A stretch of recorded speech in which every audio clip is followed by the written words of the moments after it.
Good morning बच्चों, कैसे हो आप सब बढ़िया। तो आई होप सब लोग अच्छे होंगे। और इससे पहले प्रीवियस लेक्चर में हम लोग इलेक्ट्रोड पोटेंशियल और ईएमएफ ऑफ सेल के बारे में स्टडी किए थे, ठीक है। तो वहाँ पर हम लोग स्टडी किए थे कि इलेक्ट्रोड पोटेंशियल जो होता है वो दो तरह का होता है। एक होता है ऑक्सीडेशन पोटेंशियल और दूसरा होता है रिडक्शन पोटेंशियल। क्योंकि गैल्वेनिक सेल में या डैनियल सेल हम लोग देखे थे, वहां पर क्या था, दो हाफ सेल लेते थे और एक को बोलते थे एनोड और दूसरे को कैथोड। एनोड पर क्या होता था, ऑक्सीडेशन रिएक्शन, तो इसलिए वहां पर जो पोटेंशियल जनरेट होता था उसको ऑक्सीडेशन पोटेंशियल बोलते थे हम लोग। और दूसरे साइड होता था कैथोड और वहां पर होता था रिडक्शन रिएक्शन। उसके वजह से जो पोटेंशियल डेवलप होता था उसको बोलते थे हम लोग रिडक्शन पोटेंशियल। तो इलेक्ट्रोड पोटेंशियल हमारा दो तरह का होता है, इलेक्ट्रोड पोटेंशियल और टू टाइप्स, ऑक्सीडेशन पोटेंशियल और रिडक्शन पोटेंशियल। ये हम लोग प्रीवियस लेक्चर में ये सब हम लोग कर चुके हैं। अब यहाँ पर ऑक्सीडेशन पोटेंशियल और रिडक्शन पोटेंशियल, उसको अगर सिंबल कैसे लिखते हैं, सिंबॉलिक रिप्रेजेंटेशन उसका ऐसा होता है। और यहाँ पर लिखा हुआ एसओपी और एसआरपी। यहाँ पर जब एसओपी और एसआरपी की बात होती है तो यहाँ पर स्टैंडर्ड कंडीशन आ जाता है। और स्टैंडर्ड कंडीशन क्या होता है, तो स्टैंडर्ड कंडीशन का मतलब होता है कि हमारा जो टेम्परेचर है वो रूम टेम्परेचर होना चाहिए 25 डिग्री सेल्सियस। इट मीन्स अगर आप उसको केल्विन में चेंज करोगे तो 298 केल्विन आएगा। और अगर कोई गैस है तो उसका प्रेशर क्या होना चाहिए, 1 atm। और जो भी हम लोग उसमें सॉल्यूशन लेते हैं, इलेक्ट्रोलाइटिक सॉल्यूशन, इलेक्ट्रोलाइट्स लेते हैं, उसका कंसंट्रेशन क्या होना चाहिए, 1 मोलर। इट मीन्स उसका कंसंट्रेशन क्या होना चाहिए, 1 मोल पर लीटर। तो इस कंडीशन को हम लोग बोलते हैं स्टैंडर्ड कंडीशन। और स्टैंडर्ड कंडीशन पर हम लोग एसओपी और एसआरपी की बात करते हैं, ओके। अब यहाँ पर देखो, जब भी ऑक्सीडेशन पोटेंशियल, ये क्या है, नॉन स्टैंडर्ड कंडीशन पर है, यहाँ पर कोई नॉट नहीं लगा हुआ है, तो इसका मतलब ये क्या है, नॉन स्टैंडर्ड कंडीशन की बात हो रही है। नॉन स्टैंडर्ड कंडीशन का क्या मीनिंग है कि वहां पर टेम्परेचर नॉट इक्वल टू, यहाँ पर क्या है, नॉट इक्वल टू, ठीक है, 298 केल्विन, मतलब रूम टेम्परेचर नहीं गिवन है। या फिर pressure not equal to 1 atm, या फिर concentration not equal to 1 molar. तो अगर इस टाइप का हो, टेम्परेचर इसके इक्वल नहीं हो, प्रेशर 1 atm के इक्वल नहीं हो, कंसंट्रेशन या तो तीनों इक्वल नहीं हो या तीनों में से कोई एक भी अगर नॉट इक्वल टू हो, तो वो कंडीशन हमारा क्या होगा, नॉन स्टैंडर्ड। जरूरी नहीं है कि एक साथ तीनों नॉट इक्वल टू होना चाहिए। अगर तीनों में से कोई एक वैल्यू भी अगर इसके इक्वल नहीं है तो वो कंडीशन हमारा क्या कहलाएगा, नॉन स्टैंडर्ड कंडीशन, ओके। तो ये इलेक्ट्रोड पोटेंशियल। उसी तरह अगर ईएमएफ ऑफ सेल की बात करें, ईएमएफ ऑफ सेल, तो यहाँ पर ईएमएफ ऑफ सेल क्या होता है, सेल पोटेंशियल को ही बोलते हैं। तो सेल पोटेंशियल क्या होता है, reduction potential, difference between reduction potential, तो कैथोड माइनस एनोड, ओके। ये सेल पोटेंशियल क्या होता है, difference between potential, electrode potential, electrode potential का डिफरेंस लेते हैं उसमें। और आईपीएससी क्या बोलता है, आईपीएससी बोलता है कि आप जब भी इलेक्ट्रोड पोटेंशियल की बात हो तो आप रिडक्शन पोटेंशियल ही कंसिडर कीजिए। प्रीफरेंस किसको दिया है, आईपीएससी, आईपीएससी ने किसको प्रीफरेंस दिया है, जब भी इलेक्ट्रोड की बात हो तो आप रिडक्शन पोटेंशियल को ही रिफरेंस के तौर पर यूज करिए, ठीक है। अगर रिडक्शन पोटेंशियल मान लो नहीं दिया है किसी इलेक्ट्रोड का, तो आपको पता होगा ये चीज कि अगर मान लो ऑक्सीडेशन पोटेंशियल किसी इलेक्ट्रोड का गिवन है और हमको रिडक्शन यहाँ पर यूज करना है, तो ऑक्सीडेशन पोटेंशियल इक्वल टू क्या होता है, माइनस रिडक्शन पोटेंशियल।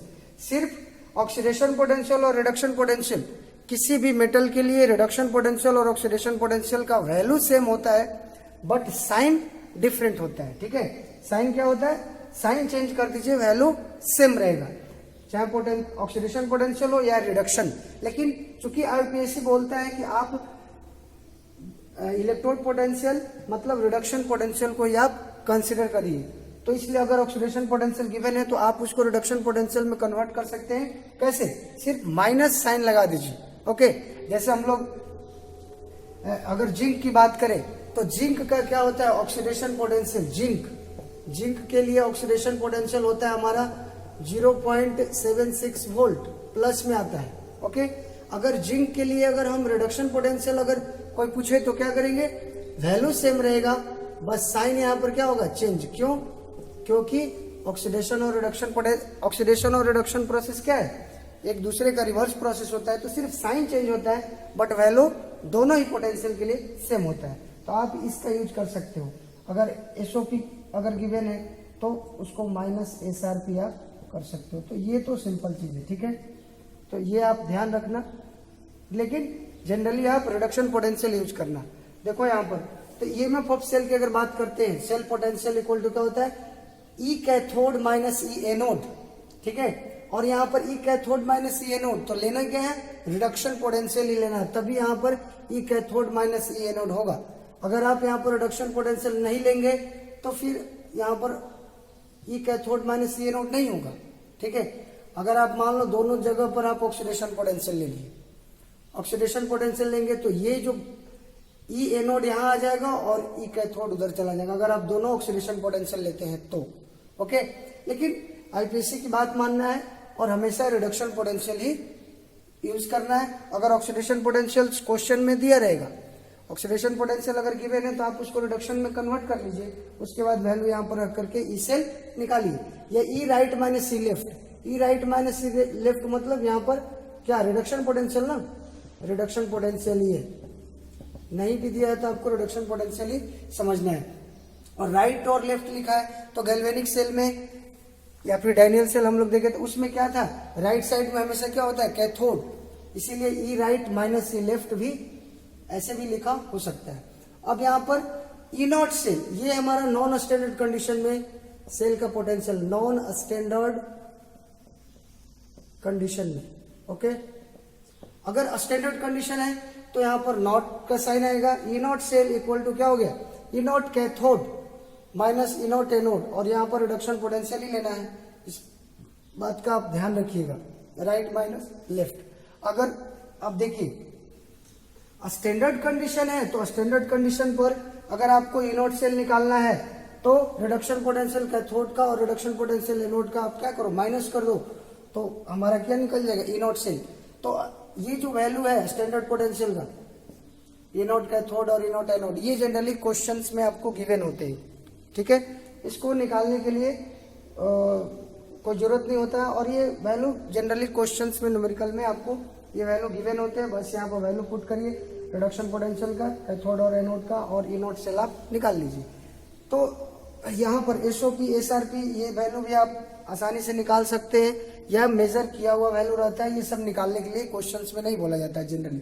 ये सब कैसे निकालते थे इलेक्ट्रोड का पोटेंशियल स्टैंडर्ड कंडीशन में, तो एसएचई का यूज करके निकाला जाता था, एसएचई स्टैंडर्ड, या इसी को हम लोग एनएचई भी बोलते हैं, ठीक है, स्टैंडर्ड हाइड्रोजन इलेक्ट्रोड या नॉर्मल हाइड्रोजन इलेक्ट्रोड, जो कि एक रेफरेंस इलेक्ट्रोड है। और इसका क्या होता है पोटेंशियल क्या होता है ई नॉट क्या होता है इसका जीरो, चाहे, और इसका सबसे अच्छी बात है कि इसको हम एज ए एनोड और एज ए कैथोड भी यूज कर सकते हैं, तो दोनों ही केस में इसका ई नॉट क्या होता है जीरो।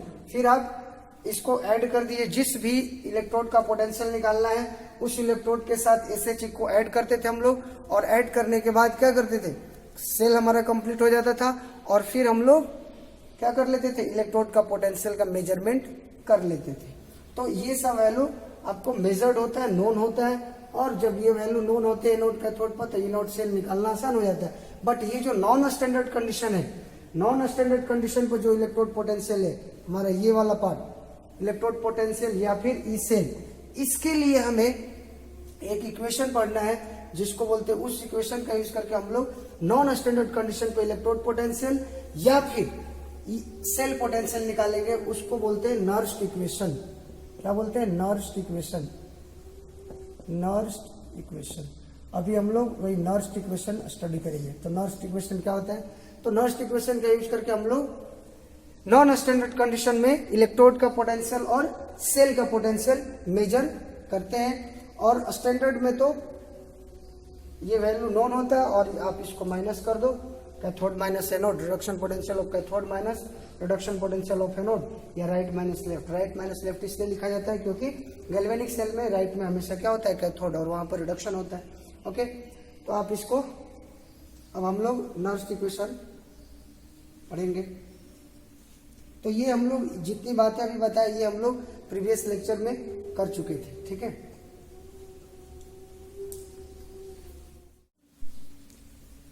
हाँ, तो अब हम लोग नर्स्ट इक्वेशन देखेंगे।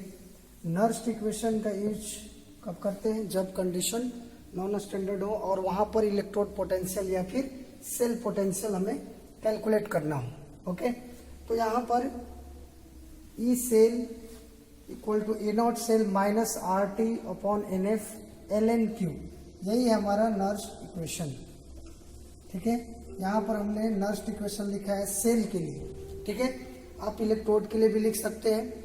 हमने यहाँ पर एक सेल के लिए क्या लिखा है, नर्स्ट इक्वेशन।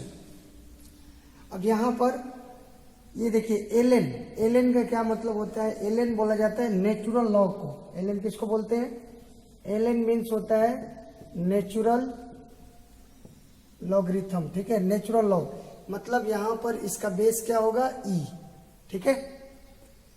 अब इसको नेचुरल लॉग को कॉमन लॉग में चेंज करना होता है, तो कॉमन लॉग क्या होता है, कॉमन लॉग जो होता है,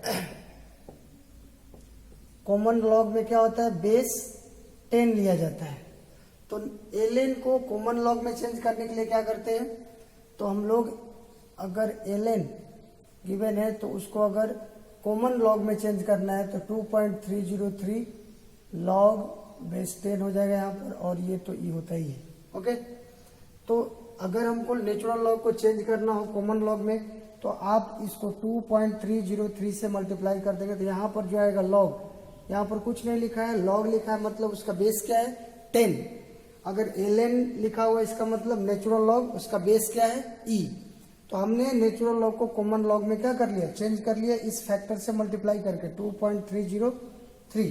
अब यहाँ पर ये देखना है कि ये आर क्या है, आर क्या है, टी क्या है, एन क्या है, ये सब देखते हैं क्या है। तो देखो यहाँ पर ये तो हमारा सेल पोटेंशियल है नॉन स्टैंडर्ड कंडीशन पर, यही तो निकालना है।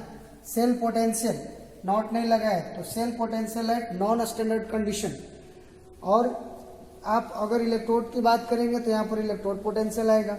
अब यहाँ पर ए नॉट सेल, ये क्या है, स्टैंडर्ड ईएमएफ ऑफ सेल या फिर cell potential at standard condition. Standard condition क्या होता है आपको पता है।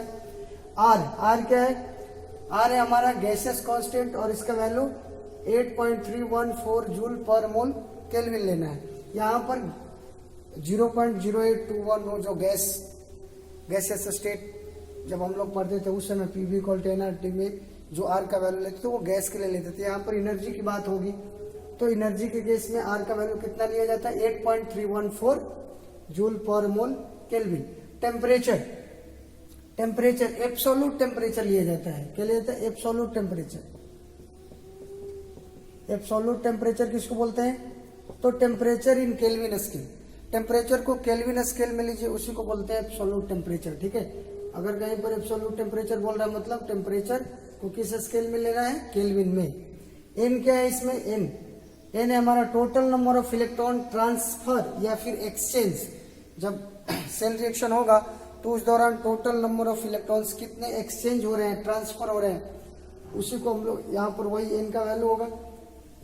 एफ क्या है, फैराडे कांस्टेंट, और फैराडे कांस्टेंट एफ का वैल्यू कितना होता है, 96500 कूलम। सी मतलब कूलम। फैराडे कांस्टेंट क्या होता है, Faraday constant total charge on 1 mole of electron, 1 mole electron पर जो भी टोटल चार्ज होता है that is called Faraday constant, और वो वैल्यू कितना आता है, 96500 कूलम। जैसे मान लीजिए कि किसी भी सब्सटेंस का 1 मोल क्या होता है, एवोगाड्रोस नंबर के बराबर। अगर हम बात करें यहाँ पर टोटल चार्ज निकालना है 1 मोल ऑफ इलेक्ट्रॉन, ये वैल्यू कहां से आया, तो total charge on 1 mole of electron, तो 1 इलेक्ट्रॉन पर चार्ज कितना होता है वो हमें पता है, कितना होता है 1.6 × 10⁻⁻19 कूलम 1 इलेक्ट्रॉन पर चार्ज होता है। और यहाँ पर 1 मोल इलेक्ट्रॉन, तो 1 मोल में कितने इलेक्ट्रॉन्स होंगे, एवोगाड्रोस नंबर के इक्वल ना, कितना होता है एवोगाड्रोस नंबर का वैल्यू 6.10⁻23। ठीक है, आप यहाँ पर 2 3 भी ले सकते हैं, जो भी होता है। अब इसको मल्टीप्लाई करेंगे तो हमारा कितना आ जाएगा 96500 कूलम। तो ये खैर हमें कैलकुलेट करने की जरूरत नहीं, हमें सीधे वैल्यू ध्यान रखना है। ओके, हमें सीधे वैल्यू ध्यान रखना है कि 1 फैराडे इक्वल टू कितना होता है 96500 कूलम। ठीक है, और फैराडे कांस्टेंट होता क्या है total charge present on 1 mole of electron. Okay, अब यहां पर लिखा हुआ क्यू, क्यू क्या होता है, क्यू को बोला जाता है रिएक्शन कोसेंट। ठीक है, और रिएक्शन कोसेंट कैसे निकाला जाता है, तो सिंपल है। अगर मान लीजिए कोई भी रिएक्शन दिया हुआ है, जैसे यहां पर रिएक्टेंट से यहाँ पर मान लीजिए प्रोडक्ट बन रहा है, एक ये रिएक्शन दिया हुआ है। अब इसके लिए अगर रिएक्शन कोसेंट अगर लिखना हो तो कैसे लिखेंगे, reaction quotient Q equal to क्या होगा concentration of product, concentration of product upon concentration of reactant. अगर यहीं पर मान लीजिए स्टाइकोमेट्री, स्टाइकोमेट्री अगर गिवन हो, यहाँ पर स्टाइकोमेट्री क्या है 1 और यहाँ भी क्या है 1, कुछ नहीं दिया मतलब 1 है, तब तो कोई दिक्कत नहीं। अगर स्टाइकोमेट्री यहाँ पर कुछ दिया हो, जैसे मान लीजिए यहाँ 2 गिवन है और यहाँ पर 3 गिवन है, तो उस केस में आपको यहाँ पर स्टाइकोमेट्रिक कोफिशिएंट को पावर में लेना पड़ेगा। तो कंसंट्रेशन ऑफ प्रोडक्ट का स्टाइकोमेट्री कितना है 3, तो यहाँ पर पावर में 3 आएगा, और इसका रिएक्टेंट का स्टाइकोमेट्री कितना है 2, तो यहाँ पर हमारा पावर में 2 आएगा। तो रिएक्शन कोशेंट हम लोग ऐसे निकालते हैं। ओके, तो प्रोडक्ट का कंसंट्रेशन ऊपर लिखते हैं और रिएक्टेंट का कंसंट्रेशन नीचे लिखते हैं। ठीक है, अगर स्टाइकोमेट्री वैल्यू अगर 1 1 नहीं है तो जो भी वैल्यू आएगा उसको पावर में, उसके पावर में, कंसंट्रेशन के पावर में लिखा जाता है। ओके, अब देखिए, तो ये तो फॉर्मूला हम लगा सकते हैं कहीं भी नॉन स्टैंडर्ड कंडीशन हो, लेकिन नॉन स्टैंडर्ड कंडीशन मतलब temperature not equal to 298 kelvin, concentration not equal to 1 molar, या अगर गैस हो तो pressure not equal to 1 ATM, या तीनों डिफरेंट हो या तीनों में से कोई 2 सेम हो, कोई 2 डिफरेंट हो, 1 सेम हो, ऐसा भी हो सकता है। ठीक है, तो भी नॉन स्टैंडर्ड कंडीशन ही कहा जाएगा। तो देखिए यहाँ पर इसी नर्स इक्वेशन को थोड़ा सिंप्लीफाई किया गया है, और यहाँ पर कंसंट्रेशन तो डिफरेंट लिया गया, लेकिन जब टेम्परेचर हमारा 298 केल्विन कंसिडर किया गया, 298 टेम्परेचर लिया गया, तो उस समय इसी नर्स इक्वेशन को थोड़ा सिंप्लीफाई किया गया। कैसा हो गया, E cell equal to E naught cell minus, अब यहाँ पर जब ये वैल्यू यहाँ पर क्या किया गया है 2.303 है इंटू आर का वैल्यू कितना 8.314 इंटू टेम्परेचर कितना लिया गया 298 केल्विन अपॉन फैराडे कांस्टेंट का वैल्यू 96500। ठीक है, तो इतना वैल्यू यहाँ पर रखा गया है 2.303, आर का वैल्यू रखा गया, टेम्परेचर का वैल्यू अगर 298 केल्विन ले लिया जाए और फैराडे कांस्टेंट का वैल्यू तो 96500 होता है। अगर इस टोटल वैल्यू को कैलकुलेट किया गया तो ये टोटल वैल्यू कितने के बराबर आया 0.059 के इक्वल आया। तो ये बार बार, और देखिए यहाँ पर जो टेम्परेचर 298 केल्विन है, आप जब भी न्यूमेरिकल बनाएंगे नर्स इक्वेशन के ऊपर बेस्ट क्वेश्चन, तो आपको मतलब 98% केस में जो टेम्परेचर मिलेगा वो 298 केल्विन पर ही मिलेगा, 298 केल्विन पर। इसलिए इससे ज्यादा इंपॉर्टेंट हो गया ये फॉर्मूला में ध्यान रखना। ठीक है, ये ध्यान रखना है, E cell equal to E naught cell minus 0.059 upon N log product का कंसंट्रेशन अपॉन रिएक्टेंट का कंसंट्रेशन। यहाँ पर जो लॉग है इसका बेस क्या है 10, ध्यान रखना, क्योंकि हमने इस फैक्टर से मल्टीप्लाई करके नेचुरल लॉग को कॉमन लॉग में चेंज करनी है। नेचुरल लॉग मतलब बेस ही, कॉमन लॉग मतलब बेस 10। ओके, तो ये आपको ध्यान रखना है। तो यही इंपॉर्टेंट, ये फॉर्मूला आपका ज्यादा इंपॉर्टेंट हो जाता है, इसलिए इस फॉर्मूला को आप ध्यान रखिएगा। और ये वैल्यू कैलकुलेट करने के बाद इतना आता है, और इसको, इस फॉर्मूला को ही आप डायरेक्ट याद रखना। ठीक है, तो यही, ये ज्यादा यूज होता है और ये ज्यादा इंपॉर्टेंट है, आप इसको ध्यान रखिएगा। यहाँ पर अब इसमें क्या है, E cell equal to E naught cell 0.059 upon N, N क्या हो गया जो रिएक्शन होता है ना, तो रिएक्शन के दौरान जो total number of electrons exchange during reaction, ठीक है। तो ये हमारा n का वैल्यू हो जाएगा, और प्रोडक्ट का कंसंट्रेशन, रिएक्टेंट का कंसंट्रेशन कुछ भी दिया हो सकता है, आप वहां पर वैल्यू रखिए। अगर स्टोइकोमेट्री में कुछ है तो उसको यहाँ पर पावर में लिख दीजिए। तो ये था हमारा नर्स्ट इक्वेशन। अब हम लोग, ये नर्स्ट इक्वेशन हो गया। अब ये आया कैसे नर्स्ट इक्वेशन, इसके बारे में थोड़ा सा एक एग्जांपल लेके हम लोग समझेंगे। आप इसको नोट डाउन करिए।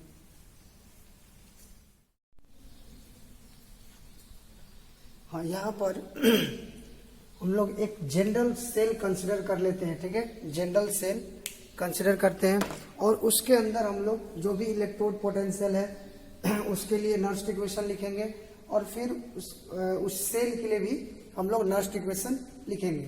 तो कैसे होता है, देखो, एक जनरल सेल हमने मान लिया, जनरल गैल्वेनिक सेल, उसमें हमारा 2 हाफ सेल होगा। 2 हाफ सेल में 2 अलग अलग क्या होंगे, इलेक्ट्रोड होंगे। तो हमने मान लिया कि एक जो इलेक्ट्रोड है उसको एनोड बोलते हैं, दूसरे को कैथोड। तो हमने यहाँ पर मान लिया कि एनोड जो है वो M1 मेटल से बना है, ठीक है। वहाँ पर M1 मेटल है, और वहाँ पर हाफ रिएक्शन, एनोड पर क्या होता है, ऑक्सीडेशन रिएक्शन। तो यहाँ पर ऑक्सीडेशन रिएक्शन हमने ऑक्सीडेशन रिएक्शन दिखाया, और ये हमारा ऑक्सीडेशन हाफ रिएक्शन हो गया, ठीक है। अब इस रिएक्शन के लिए अगर कोई नर्स्ट इक्वेशन लिखने के लिए बोले तो कैसे लिखेंगे, क्योंकि यहाँ पर रिएक्शन ऑक्सीडेशन हो रहा है, यहाँ पर इलेक्ट्रोड पोटेंशियल के लिए, तो एनोड पर ऑक्सीडेशन होता है तो उसका पोटेंशियल क्या होगा, ऑक्सीडेशन पोटेंशियल ना।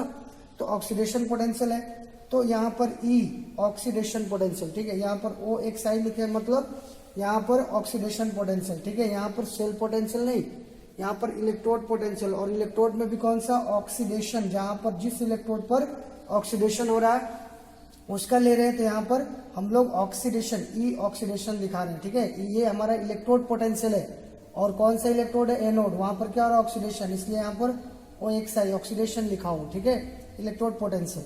अब यहाँ पर E0 oxidation minus 0.059 upon N, और यहाँ पर लॉग, और कंसंट्रेशन ऑफ प्रोडक्ट का कंसंट्रेशन अपॉन रिएक्टेंट का कंसंट्रेशन। तो प्रोडक्ट का कंसंट्रेशन अपॉन रिएक्टेंट का कंसंट्रेशन, ये जो सिंबल होता है ये हमारा किसको डिनोट करता है, डिनोट द कंसंट्रेशन, ठीक है। कंसंट्रेशन टर्म को डिनोट करता है केमिस्ट्री के अंदर, ठीक है। जहां भी ऐसे बॉक्स दिखे इट मीन्स उसकी कंसंट्रेशन की बात हो रही है। जैसे देखो यहाँ पर हमने ये बॉक्स दिया है, ऐसा ही बॉक्स आपको स्क्वायर ब्रैकेट ये आपको दिखाना है। इसका मतलब होता है, इसका मीनिंग होता है कंसंट्रेशन की बात हो रही है इसकी, ओके। अब दूसरा कैथोड, तो सेल के अंदर एनोड और कैथोड दोनों होता है, 2 हाफ सेल, एनोड पर ऑक्सीडेशन। तो ऑक्सीडेशन, जिस इलेक्ट्रोड पर ऑक्सीडेशन हो रहा है उसके लिए हम लोग उस इलेक्ट्रोड के लिए नर्स्ट इक्वेशन लिख दिए। सेकेंड, कैथोड के लिए, कैथोड पर क्या होता है, रिडक्शन, और वहां रिएक्शन क्या होता है, हाफ रिएक्शन क्या होता है, तो हमने वहां पर माना M2 मेटल, ठीक है, M2 मेटल, आप कुछ भी ले सकते हो, हमने ये एक जनरल सेल माना है M2। तो यहाँ पर ये इलेक्ट्रॉन गेन किया, और N ही इलेक्ट्रॉन ये लूज कर रहा था, N इलेक्ट्रॉन ये गेन कर रहा है, ठीक है, यहाँ पर, और यहाँ पर ये M2 में कन्वर्ट हो रहा है। अब इस इलेक्ट्रोड के लिए नर्स्ट इक्वेशन क्या होगा, E रिडक्शन यहाँ लिखे, यहाँ पर रिडक्शन पोटेंशियल लिया गया है, ठीक है, इसलिए हमने यहाँ पर रिडक्शन दिखाया, यहाँ पर स्टैंडर्ड कंडीशन में, और ये हमारा concentration of product upon concentration of reactant, ठीक है। अब यहाँ पर देखिए एक चीज ध्यान रखना है कि सॉलिड, जो भी इसमें सॉलिड होता है, जैसे ये सॉलिड है हमारा, ये सॉलिड है, तो जो भी सॉलिड होता है उसका कंसंट्रेशन क्या होता है, यूनिटी, ठीक है। सॉलिड का कंसंट्रेशन कुछ नहीं होता है, 1 माना जाता है, ठीक है। सॉलिड कहीं भी दिखे तो उसका कंसंट्रेशन कितना लेना है, 1।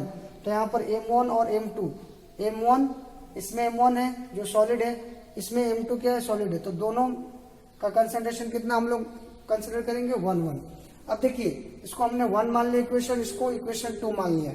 अब देखिए सेल के अंदर क्या होता है, सेल में क्या होता है, सेल में 2 हाफ सेल होते हैं, एक को एनोड दूसरे को कैथोड बोलते हैं, ऑक्सीडेशन होता है, यहाँ रिडक्शन होता है, इसलिए यहाँ पर ऑक्सीडेशन हाफ रिएक्शन लिखे हैं, और इस ऑक्सीडेशन हाफ रिएक्शन के लिए हम लोग यहाँ पर इलेक्ट्रोड नर्स्ट इक्वेशन लिखे हैं, और यहाँ पर रिडक्शन के लिए, रिडक्शन पोटेंशियल के लिए नर्स्ट इक्वेशन हम लोग लिखे हैं, ठीक है। नर्स्ट इक्वेशन बताया है पहले ही कि इलेक्ट्रोड पोटेंशियल निकालने में भी यूज करते हैं हम लोग, और सेल पोटेंशियल। अब देखिए यहां से अब दोनों इक्वेशन को ऐड करना है, ठीक है। क्यों ऐड करना? ऐड करने से क्या होता है, देखिए ऐड करने के बाद क्या मिलेगा, ई सेल, सेल का पोटेंशियल मिलेगा, क्योंकि एनोड पर ऑक्सीडेशन हो रहा है, कैथोड पर रिडक्शन, तो दोनों को सिंपली अगर जोड़ दिया जाए तो वो क्या देता है, सेल पोटेंशियल। याद करिए सेल पोटेंशियल, ये पहले फॉर्मूला में बता चुका हूं, सेल पोटेंशियल। क्योंकि चूंकि एनोड पर ऑक्सीडेशन हो रहा है तो उसका ऑक्सीडेशन पोटेंशियल, और कैथोड पर रिडक्शन होता है तो उसका रिडक्शन पोटेंशियल, दोनों को ऐड करते हैं तब सेल पोटेंशियल आता है, ठीक है। और अगर यहां पर भी रिडक्शन पोटेंशियल लेंगे, यहां भी रिडक्शन पोटेंशियल, तब क्या हो जाता है, ई कैथोड माइनस ई एनोड। जब दोनों रिडक्शन पोटेंशियल जब हम लोग दोनों के लिए कंसिडर करते हैं, तब अगर एनोड पर ऑक्सीडेशन होता है और उसका ऑक्सीडेशन पोटेंशियल क्या होगा, वो तो पॉजिटिव ही होगा, और यहाँ पर रिडक्शन, कैथोड पर रिडक्शन होता है तो वो रिडक्शन यहाँ पर रखेंगे, तो फिर यहाँ बीच में प्लस का साइन आता है। तो वही दोनों को ऐड करने के बाद ये में ऑफ सेल मिला, सेल पोटेंशियल। अब ये दोनों वैल्यू को हम लोग यहाँ पर क्या कर दिए, पुट कर दिए, ओके। अब दोनों वैल्यू को यहाँ पर रखा गया। अब यहाँ पर देखिए क्या हुआ, यहाँ पर ई ऑक्सीडेशन, ई नॉट ऑक्सीडेशन और ई नॉट रिडक्शन, अगर ये दोनों को ऐड किया जाए तो क्या मिलेगा, आप ध्यान से देखिए। तो ई नॉट, अगर आप E naught oxidation plus E naught reduction करेंगे, ये क्या है, ई नॉट एसओपी ये तो है, और ये क्या है, ये हमारा एसआरपी है। तो अगर इसको ऐड करेंगे तो क्या मिलेगा, ई नॉट सेल मिलेगा ना। फॉर्मूला को ध्यान से देखिए, ई नॉट सेल मिलेगा। तो यहां पर ये दोनों को हमने क्या किया, ऐड किया। उसके बाद ये वैल्यू और ये वैल्यू में ये 0.059 अपॉन एन क्या है, दोनों में क्या है, तो दोनों में कॉमन है तो कॉमन ले लिए। अब बात आया यहाँ पर लॉग mn1 और n प्लस, और यहाँ पर क्या है, log 1 upon m2 n plus. अब यहाँ पर देखिए, यहाँ पर जब भी लॉग होता है तो लॉग में अगर यहाँ पर लॉग है, लॉग 1/a अगर है, तो आप अगर इसको चाहते हैं कि ये जो डिनोमिनेटर में है इसको अगर ऊपर ले जाए, तो यहाँ पर अगर log a लिखना चाहते हैं तो आप लिख सकते हैं, बट यहाँ पर क्या करना होगा, माइनस साइन आ जाता है, ठीक है। ये log का प्रॉपर्टीज होता है। log 1 अपॉन n को आप log 1 upon a equal to आप क्या लिख सकते हो, माइनस log a, ये log की प्रॉपर्टी होती है। तो वही प्रॉपर्टी यहाँ पर यूज किया गया है। 1 अपॉन m2 n प्लस है, तो इसको हम क्या लिख सकते हैं, minus log m2 n plus, तो वही यहाँ पर लिखा हुआ है, ठीक है। तो यहाँ पर अब देखिए एक log की प्रॉपर्टी और होती है कि log, यहाँ पर मैं कर रहा हूं log m minus log n, अगर है तो इसको आप क्या लिख सकते हो, log m अपॉन n, ठीक है, log m अपॉन n, ये log की प्रॉपर्टी है, आपको ध्यान रखना पड़ेगा, ठीक है। तो ये log की प्रॉपर्टी यहाँ पर यूज हो रही है। तो log m1 minus log m2 है यहाँ पर, तो आप इसको लिख सकते हैं ना, दिस अपॉन दिस, ठीक है। तो यहाँ पर वही किया गया है। अब यहाँ पर इसको ध्यान से देखिए, और ये वैल्यू क्या हो गया, ई नॉट सेल, तो आप इसको ध्यान से देखिए, ये हमारा क्या मिल गया, नेक्स्ट इक्वेशन आ गया ना, E cell equal to E naught cell minus 0.059 upon N log m1 n plus और m2 n प्लस। और एक चीज यहाँ पर ध्यान रखिए, यहाँ पर जो वैल्यू आता है, यहाँ पर जो कंसंट्रेशन आता है वो हमेशा एनोड का कंसंट्रेशन यहाँ आता है, और यहाँ पर कैथोड का कंसंट्रेशन। अब ध्यान से देखिए, एनोड है यहाँ पर, तो यहाँ पर जो फाइनल वैल्यू आया है, फाइनल जो हमारा नेक्स्ट इक्वेशन यहाँ पर है सेल के लिए, ये में फॉर सेल के लिए, उसमें आप जो कंसंट्रेशन यहाँ ऊपर में आता है वो कौन सा कंसंट्रेशन है, एनोड का, जहां पर ऑक्सीडेशन हो रहा है। तो ऑक्सीडेशन का जो कंसंट्रेशन ये देखिए m1 n प्लस, ओके। तो ये बात हमेशा ध्यान रखना है। और नीचे में क्या आता है, कैथोड का कंसंट्रेशन। कैथोड में किसका कंसंट्रेशन लिया जाएगा, इसका, तो कैथोड का कंसंट्रेशन नीचे। आप यहाँ पर anode upon concentration of anode upon concentration of cathode भी आप लिख सकते हो, या फिर लिखा होता है कहीं पर concentration of oxidation upon concentration of reduction. Okay, तो ये था जनरल सेल हमने कंसिडर किया, और उस हिसाब से हमने इलेक्ट्रोड पोटेंशियल दिखाया आपको लिख करके, और फिर सेल पोटेंशियल, क्योंकि जब इलेक्ट्रोड पोटेंशियल पता है तो सेल पोटेंशियल तो हम लोग बताइए कैसे निकालना है, स्टैंडर्ड नॉन स्टैंडर्ड कंडीशन हो या फिर स्टैंडर्ड। तो ये था हमारा इलेक्ट्रोड पोटेंशियल और ये सेल पोटेंशियल। अब इसी का यूज करके, यही concept same to same use करके आपको, जैसे मैंने यहाँ पर जनरल सेल के लिए किया, उसी तरह से आपको नर्स्ट इक्वेशन लिखना है। नर्स्ट इक्वेशन के थ्रू आपको सेल पोटेंशियल और इलेक्ट्रोड पोटेंशियल एनोड और कैथोड पर, वो आपको लिखना है किसके लिए, डैनियल सेल के लिए। ठीक है, तो आप इसको ट्राई करना, और मैं इसको थोड़ा सा समझाऊंगा इसमें अभी। ठीक है, डैनियल सेल को, इसी चीज को कैसे डैनियल सेल को हम लोग यूज करेंगे। ओके, डैनियल सेल का एग्जांपल लेकर के मैं अभी कराऊंगा। ठीक है,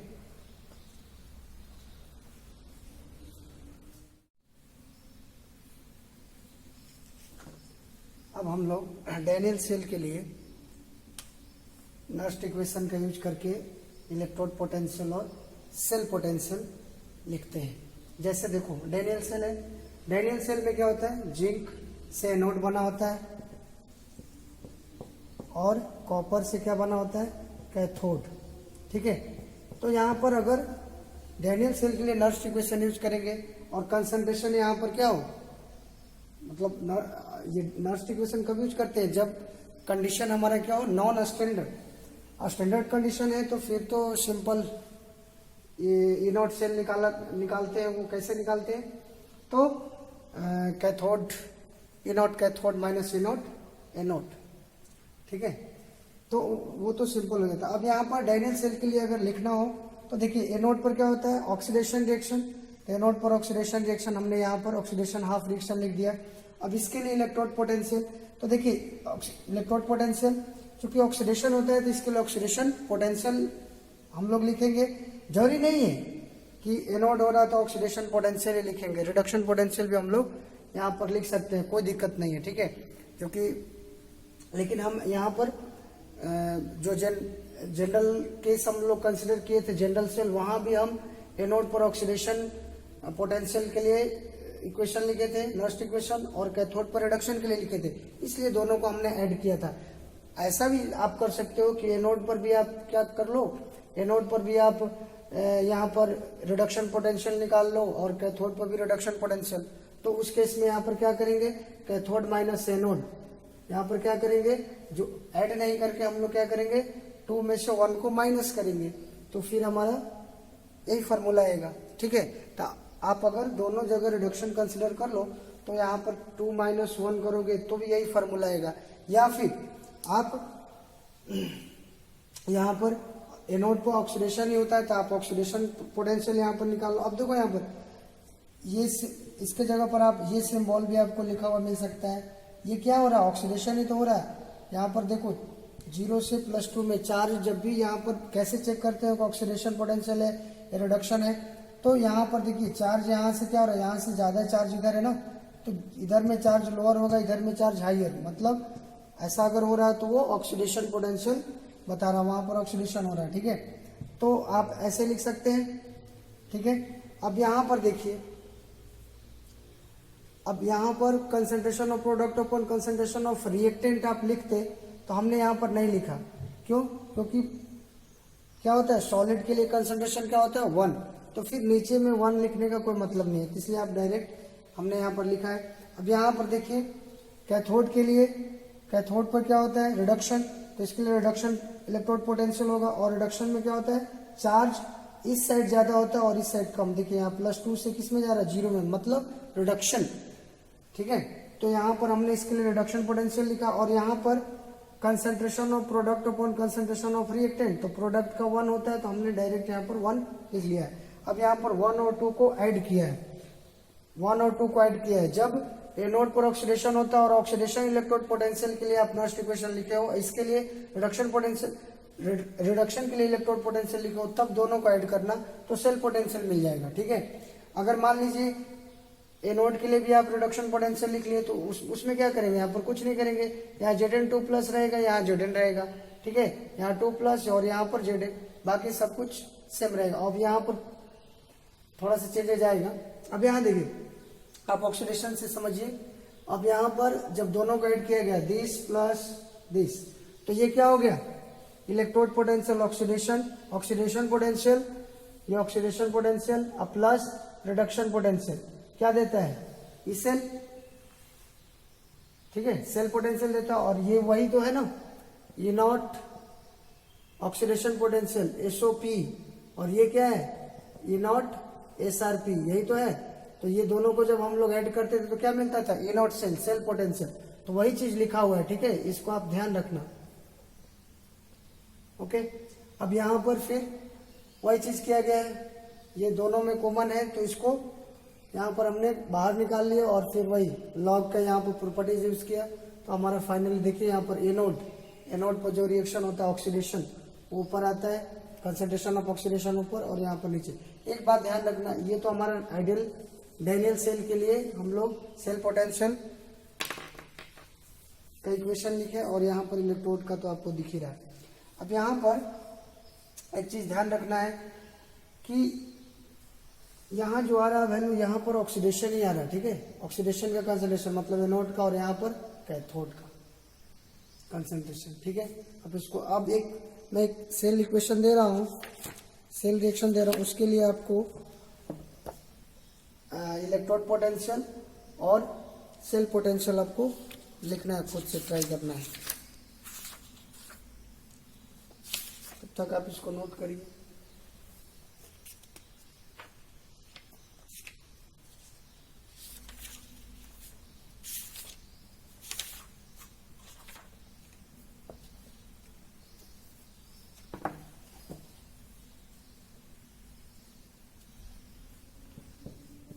निकेल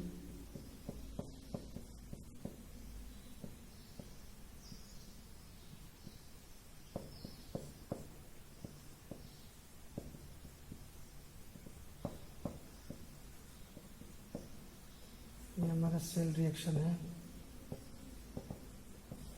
इसके लिए आपको नर्स्ट इक्वेशन लिखना है। ठीक है, नर्स्ट इक्वेशन से सेल पोटेंशियल और ये ऐसे ही लिखना है। पहले इलेक्ट्रोड पोटेंशियल दोनों के लिए, एनोड कैथोड के लिए पहले हाफ रिएक्शन लिखिए, उसके बाद इलेक्ट्रोड पोटेंशियल दोनों के लिए।